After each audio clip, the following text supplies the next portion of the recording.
ভিডিওটা ছিল ভাই বিদেশ চলে যাওয়ার দিনের ভিডিও। তো কোনো ভিডিও করি নাই, শুধু একটু জায়গায় আমি ভিডিও করেছি যাতে স্মৃতি হিসাবে রেখে দিতে পারি। তো এই মন এত খারাপ ছিল যে কোনো ভিডিও করব তার কোনো মুডই ছিল না। তো আদিলও এখানে বসে আছে, তার বাবা বিদেশ চলে যাচ্ছে, তার অনেক মন খারাপ। ভাইয়াকে বিদায় দিয়ে চলে আসলাম। এখন আমি আর আম্মা একটু মার্কেটে যাব। আসলে আমার কিছু কেনাকাটা করার ছিল, আমারও কিছু কেনাকাটা করার ছিল। তো আমরা দুজনে একটু মার্কেটে যাচ্ছি। কুমিল্লার গোমতী নদী কিন্তু আমাদের বাড়ির পাশেই। এই যে আমাদের বাড়ি থেকে রাস্তায় উঠলাম, ওঠার পরেই হচ্ছে নদী। আজকের আকাশটা দেখি অনেক সুন্দর, তাই একটু ভিডিও করে রাখলাম। আর এই আমি এখন দেখাচ্ছি এই গাছগুলোর সামনেই হচ্ছে নদী। আসলে দূর থেকে বোঝা যাচ্ছে না, একটু একটু বোঝা যাচ্ছে নদীটা আমাদের বাড়ির খুব কাছেই। তো আমি রাস্তায় আর কোনো ভিডিও করি নাই, চলে আসলাম মার্কেটে। আর মার্কেটেও তেমন কোনো ভিডিও করা হয় নাই, একটা দোকানে শুধু একটু ভিডিও করেছি। এখানে আমি কিছু শোপিস কেনার জন্য আসছিলাম, এই জন্য একটু ভিডিও করে নিলাম। তো এই দোকান থেকে কি কিনেছি এটা কিন্তু আমি ইনশাল্লাহ কোনো এক ভিডিওতে তোমাদের সাথে শেয়ার করব। প্রত্যেকটা দোকানের শোপিসগুলো অনেক সুন্দর ছিল। তো যেটাই দেখি না কেন অনেক দাম ছিল, এগুলার এত দাম। তো যাই হোক, আমি আর পছন্দ মতো আমি কিছু নিয়ে নিয়েছি। আর বাই চলে যাওয়ার 2-3 দিন পরে আমি কিন্তু চলে যাচ্ছি। এই যে এখন আমি রওনা দিয়ে দিয়েছি, বাড়িতে সবাই ওইখানে দাঁড়িয়ে আছে আমাকে বিদায় দেওয়ার জন্য। তো আমার মন খারাপ, আমারও মন খারাপ, এই জন্য আর ভিডিও করা হয় নাই। আর এখানে আদিলা আছে আর আমার জ্যাঠাতো ভাইয়ের ছেলে আছে, আমাদেরকে বিদায় দিতে রাস্তা পর্যন্ত আসছে। তো আমি আবার আদিলকে বলছিলাম যে তুমি সবার কথা শোনো, দুষ্টামি করো না। আদিলের বাবা যেহেতু চলে গেছে এজন্য তার মন খারাপ, আবার আজকে আমিও চলে আসতেছি, এজন্য তার মন আরও বেশি খারাপ। আমাদের মেয়েদের জীবনেই এমন, আমরা কিছুদিনের জন্য শ্বশুর বাড়িতে মেহমান হই, আবার কিছুদিনের জন্য বাবার বাড়িতে মেহমান হই। আমাদের স্থায়ী ঠিকানা কোনটা এটা আসলে আমরা নিজেও জানি না। তো বাবার বাড়িতে আম্মাকে তারপরে আরও অন্যান্য সবাইকে ছেড়ে আসতে কিন্তু আমার অনেক কষ্ট হচ্ছিল। তো এটাই স্বাভাবিক নিয়ম, ছেড়ে আসতেই হবে। তো এই জন্য আমি রাস্তায়ও তেমন কি ভিডিও করি নাই, আমাদের বাড়ির পাশেটাই একটু ভিডিও করেছি। এটা হচ্ছে আমাদের হাই স্কুল, এই স্কুলে আমি লেখাপড়া করেছি। তারপরে আবার অদ্ভুত বিষয় হচ্ছে এই স্কুলে আমি আবার 2 বছর পার্ট টাইম জবও করেছি। তো এইখানে আমার অনেক স্মৃতি আছে যে এই স্কুলে আমি পড়াশোনা করেছি, সেই স্কুলে আবার জব করেছি। এটা কিন্তু অনেক বড় একটা ভাগ্যের ব্যাপার। এই জন্য স্কুলটা তোমাদের সাথে একটু শেয়ার করলাম। আর এইটা হচ্ছে আমাদের বেড়িবাঁধের উপরে। এই যে এখান থেকে কিন্তু গোমতী নদী অনেক সুন্দরভাবে দেখা যাচ্ছে। আসলে মানুষ মানে প্রকৃতিকে এমনভাবে ব্যবহার করছে যার জন্য প্রকৃতি কিন্তু অনেক ক্ষতিগ্রস্ত হচ্ছে। এমনভাবে মাটি কাটতেছে, এজন্য নদী কোনটা আর মানে চর কোনটা এখন বোঝাই যায় না। পরিকল্পিতভাবে যদি কাজগুলো করা হতো তাহলে কিন্তু এমন হতো না, অপরিকল্পিতভাবে মাটি কেটে ফেলছে, এই জন্য নদী এখন মানে পুরা চর সহ হয়ে গেছে। এই নদী, এই গ্রামের সাথে আমার সমস্ত আবেগ জড়িয়ে আছে, যেখানে আমি ছোট থেকে বড় হয়েছি। তো এগুলো দেখলে কিন্তু মানে ইমোশন হয়ে যায়। এখন আমি যে ভয়েস দিচ্ছি এখন দেখতেছি আর আমার অলরেডি চোখ থেকে পানি চলে আসছে। এগুলো দেখার পর আমার আবারও মন চাচ্ছে যে আমি আবার ওখানে চলে যাই, আমার বাবার বাড়িতে সবার সাথে থাকি। কিন্তু কি আর করার আছে, চাইলেও তো আর সব কিছু সম্ভব না, এটাকে মেনে নিতে হবে। তো মানে নিজেই মন খারাপ করি, আবার নিজেকে নিজেই কন্ট্রোল করি, অনেকভাবে সাহস যোগাই নিজের মনকে শান্ত করার জন্য। তো আমি সিএনজি থেকে নেমে বাসে উঠে গেছি। আর 3 ঘন্টা বাসে থাকতে হবে, তারপরে আমার বাসায় পৌঁছে যাব।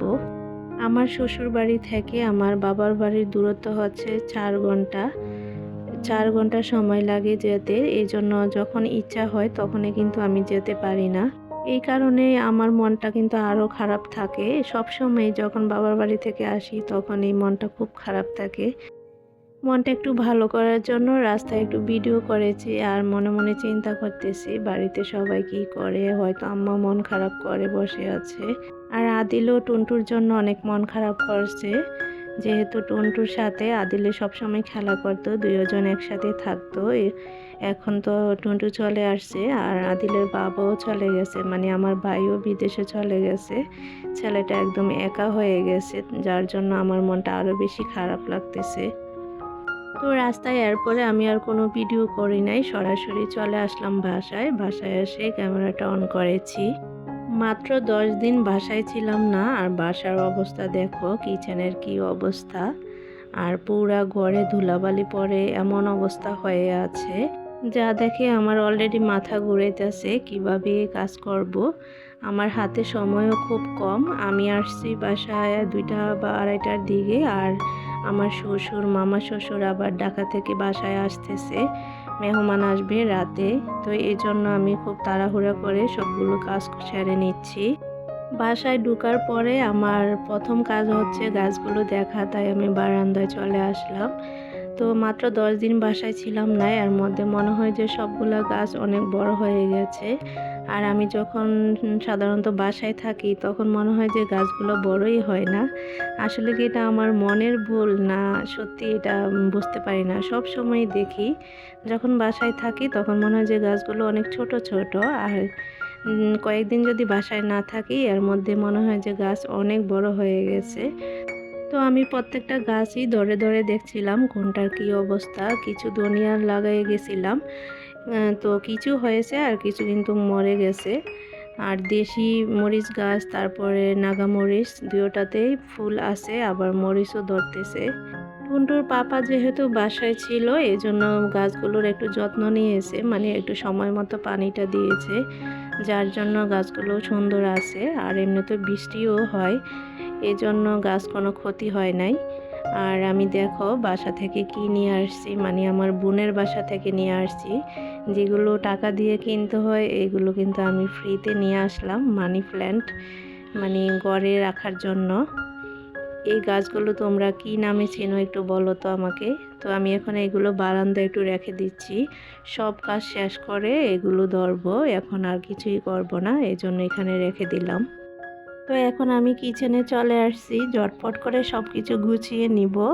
যেহেতু বাসায় মেহমান আসবে এই জন্য আমার হাতে সময় খুব কম, তাড়াহুড়ো করে সব কাজ করতেছি, এই জন্য আর বাকি অংশটা তোমাদের সাথে শেয়ার করিনি। মানে কিচেন ক্লিন করা, সমস্ত ঘর গুছিয়ে নেওয়া, সব কিছুই করেছি, কিন্তু ভিডিওটা যে করব, মোবাইল হাতে নিব, ওই সময়টাই হয়ে ওঠে নাই।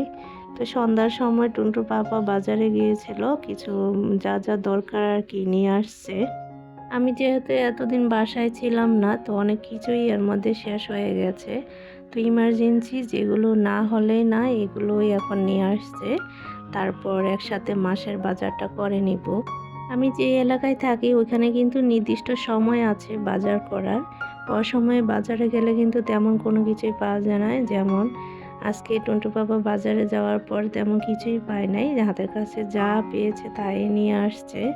আর আমাকে বলতেছে যে আজকে তো বাজারের দিন না, এই জন্য কোনো কিছু পাওয়া যায় না, আর এমনি তো বৃষ্টি হচ্ছে বাহিরে, যার জন্য তরি তরকারি মানে খুবই কম পাওয়া গেছে। তো ফ্রিজে মাছ মাংস মুরগি সবই আছে, মেহমানের জন্য আমি রান্নাও করে নিয়েছি। আর এই পুঁই শাকটা টুনটুর পাপা অনেক পছন্দ করে, আমিও পছন্দ করি, এই জন্যই নিয়ে আসছে। আর এখানে দেখো শুটকি, টুনটু, তারপরে আমি, টুনটুর পাপা, আমরা সবাই শুটকি অনেক পছন্দ করি। তো বাসায় কোনো শুটকি ছিল না, এজন্য শুটকিটাও নিয়ে আসছে একসাথে। আচ্ছা, আমার আজকের ভিডিওটি তোমাদের কেমন লেগেছে অবশ্যই কিন্তু একটা কমেন্ট করে জানাবে। আর যারা ভিডিওতে লাইক দিতে ভুলে গেছো প্লিজ একটা লাইক দিয়ে দিও। আর তোমরা যারা নতুন আজকে প্রথম আমার ভিডিওটি দেখছো প্লিজ আমার চ্যানেলটি সাবস্ক্রাইব করে পাশে থাকা বেল বাটনে অল অপশানটি সিলেক্ট করে দিও। তো আজকে এই পর্যন্তই, সবাই ভালো থেকো, সুস্থ থেকো, আল্লাহ হাফেজ।